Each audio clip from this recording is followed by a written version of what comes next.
Ramaya Ramabhadraya Ramachandraya Vedase Raghunathaya Nathaya Sitaya Pataye Namaha. Uttarakhand, chapter number 76.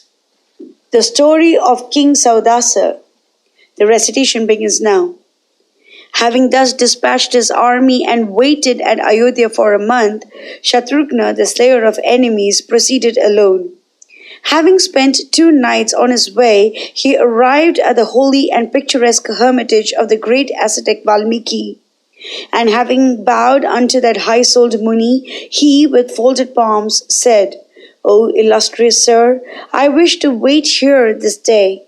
I have come here for some business of our master Rama. Tomorrow morning I shall proceed to the dreadful west.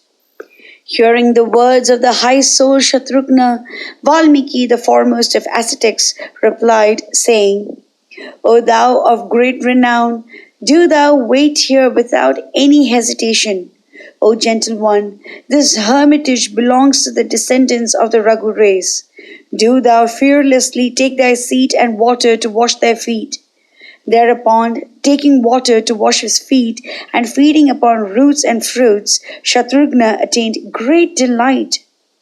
And afterwards, he asked the great ascetic Valmiki, saying, O great ascetic, to whom belong the articles of sacrifice in the east near this hermitage?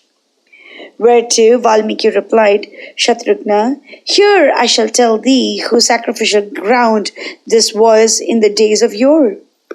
There was a king by the name of Saudasa, one of thy ancestors. His son, Virjashaha, was a highly powerful and pious king. The heroic Saudasa was fond of hunting from his boyhood. Once on a time, while hunting, he espied 2 Rakshasas in the forest. He had heard about them many times before. They were in the shape of tigers and of a dreadful figure, and were not satiated with devouring many thousand deer. King Saudasa saw those 2 Rakshasas and found the forest divested of all creatures. And enraged in consequence thereof, he slew one of them. Having slain him and been at ease, Saudasa, the foremost of men, began to eye that Rakshasa. His mate, greatly aggrieved, said to him, O vicious one, thou hast without any fault slain my companion. I shall therefore mete out becoming punishment unto thee. Having said this, the Rakshasa vanished therefrom. Thereupon, in time, the prince Virjashaha became king. Saudasa engaged in celebrating a mighty horse sacrifice in the vicinity of this hermitage. Vasistha officiated as a priest of that sacrifice. It continued for many Ayudha years. For immense riches, the sacrifice appeared like one performed by the celestials. Thereupon, when the sacrifice was about to be finished, the aforesaid Rakshasa, remembering his former enmity, assumed the shape of Vasistha and said to King Saudasa, O king, today the sacrifice shall end. Do therefore, without any delay, feed me with meat. Hearing the words of the Rakshasa in the disguise of a Brahmana, the king ordered his expert cook, saying, Do ye soon prepare such dishes of meat as may satisfy my preceptor Vasistha. Having been ordered by the kings, the cooks reverentially went away, and the Rakshasa, assuming their shape, brought before the king the dishes.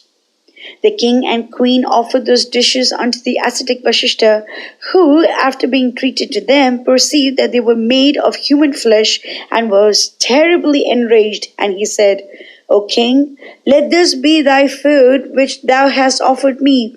They shall not prove otherwise.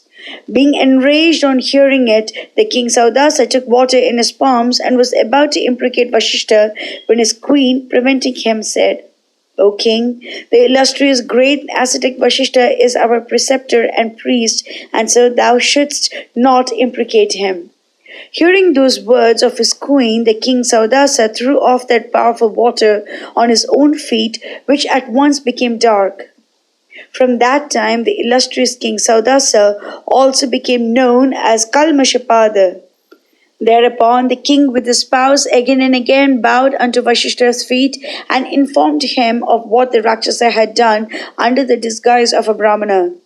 Hearing the words of the king and being apprised that this vile act had been done by that Rakshasa, Vasistha said, O king, even what I have said angrily shall not prove futile. However, I confer upon thee this boon that after 12 years thou shalt be freed from this curse, and by my favor thou shalt cherish no recollection of thy condition extending over those 12 years.